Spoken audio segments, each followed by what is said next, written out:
संजय दादाने आमचा प्रकाश दादाच आहे, वॉर्ड नंबर 5 आणि मागाठाणेचा एकच दादा प्रकाश दादा। आम्ही त्यांच्या नेतृत्वाखाली, प्रवीण दरेकर यांच्या नेतृत्वाखाली देशाचे पंतप्रधान आदरणीय नरेंद्र मोदी साहेब, अमित भाई शाह, देवेंद्र फडणवीस साहेब, आमचे शिवसेनेचे मुख्य नेते सन्माननीय एकनाथ शिंदे साहेब यांच्या नेतृत्वाखाली आम्ही महाविकास आघाडीची उमेदवार म्हणून मी इथे 5 नंबर प्रभागामधून लढतोय आणि नागरिकांचा खूप चांगला प्रतिसाद आहे। नागरिक उत्स्फूर्तपणाने माझं स्वागत करतात आणि त्याचं रूपांतर 15 तारखेला मतदानाच्या माध्यमातून होईल अशी मला खात्री आहे। 7वा दिवस आता शेवटच्या दिवसापर्यंतची वाट पाहतोय, मतदान कधी करणार आणि कारण वेळ अवधी खूप कमी दिलेला आहे निवडणूक आयोगाने आम्हाला, त्यामुळे लोकांना भेटण्यावरती आमचा भर आहे। आणि शिवसेना, भाजपा, RPI आणि आमचे मित्र पक्षाचे आंबेडकर साहेबांचा पक्ष जो आहे त्यांचा सगळे कार्यकर्ते या निवडणुकीच्या प्रचारासाठी उतरलेले आहेत। आणि हा प्रभाग क्रमांक 5 आमचा बालेकिल्ला राहिलेला आहे, शिवसेनेचा बालेकिल्ला राहिलेला आहे। या प्रभागामध्ये मी आणि आमदार प्रकाशदादा सुर्वे तसंच आमदार प्रवीण दरेकर यांनी गेली अनेक वर्षामध्ये आम्ही विकास कामं खूप केलेली आहेत। आपण जिथे आता या आमच्या चाळीमध्ये आपण आहात,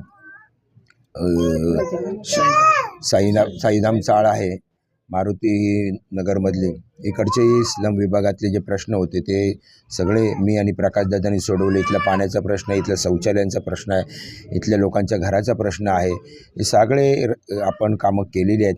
मारुती नगरमध्ये सिमेंट कॉन्क्रीटचा रस्ता बनवण्याचं भाग्य मला या ठिकाणी मिळालं आणि त्यामुळे लोकांना माहिती आहे की कोण काम करते आणि कोण काम करत नाही आहे। त्यामुळे निश्चितपणानं मतदार प्रचंड मताने मला विजयी करतील असा विश्वास आहे। विपक्षांवरती काहीच बोलायचं नाही, कारण विपक्ष आहेच नाही आहेत माझ्यासमोर, त्यामुळे त्यांच्याबद्दल बोलण्यापेक्षा मी माझ्या विकास कामांबद्दल बोलीन, मी काय केलं आणि काय करणार आहे ते बोलीन। गाड़ी साहेब आगे बढ़ो, हम तुम्हारे साथ हैं। गाड़ी साहेब आगे बढ़ो, हम तुम्हारे साथ हैं। शिवसेना जिंदाबाद। प्रकाश दादा आगे बढ़ो, हम तुम्हारे साथ हैं। मी जे काम केलं, इकडचे सिमेंट कॉन्क्रीटचे रस्ते आपण मूळ बनवलेले आहेत, 90% रस्ते पूर्ण झाले। या विभागातील जनतेला पुरेसा पाणी पुरवठा व्हावा यासाठी आपण अधिक क्षमतेच्या जलवाहिन्या टाकलेल्या आहेत।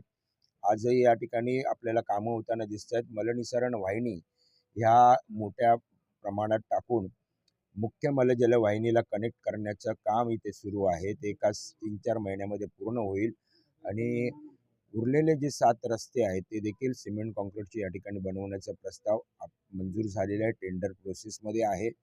निवडणूक झाली की तेही काम या इथे मार्गी लागेल आणि 100% आपला प्रभाग खड्डेमुक्त होईल असं मी वचन जे दिलं होतं आणि आमच्या एकनाथ शिंदे साहेबांनी, देवेंद्र फडणवीस साहेबांनी, महायुती सरकारने ते पूर्ण निश्चितपणानं होईल।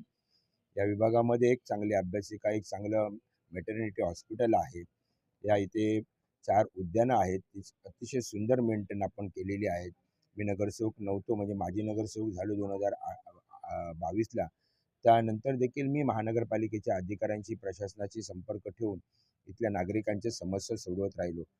वॉटर मीटर, गटर ही तर कामं आहेतच, परंतु निवडणुकीच्या पूर्वी माननीय आमदार प्रकाशदादा सुर्वे यांच्या मार्गदर्शनानुसार विभागामध्ये अनेक गटारांची दुरुस्ती केली, राधीकरण केलं, शौचालय बांधली, शौचालयांची दुरुस्ती केली निवडणुकीपूर्वी, माजी नगरसेवक असताना।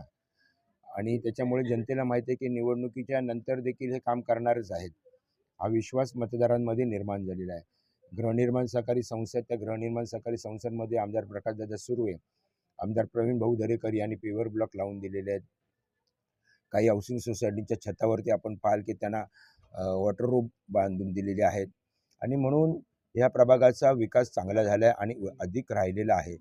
स्लम एरियामध्ये तिथे जुने SRAचे प्रोजेक्ट सुरू आहेत। आताच काही दिवसापूर्वी आम्हाला एकनाथ शिंदे साहेबांकडूनही याच्याबद्दलची माहिती मागवण्यात आलेली आहे।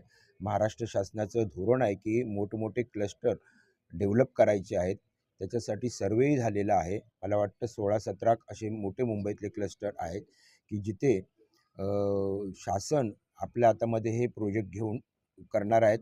खरं तर वंदनीय बाळासाहेब ठाकरे यांचं हे स्वप्न होतं 40 लाख झोपडपट्टीवासींना स्वतःची घरं देण्याची, पण त्यावेळेला शासनाच्या नियमानुसार खूप कमी एरिया होता, परंतु आता खूप चांगला एरिया आपल्याला इथे शासन देते आहे। त्याच्यामुळे नागरिकही आता आपले SRA प्रोजेक्ट करून घेण्यासाठी पुढाकार घेत आहेत आणि हा स्वयं पुनर्विकास प्राधिकरणावरती प्रवीण दरेकर देखील अध्यक्षपदी त्यांना मिळालेलं आहे. त्यामुळे मुंबई शहर असेल, उपनगर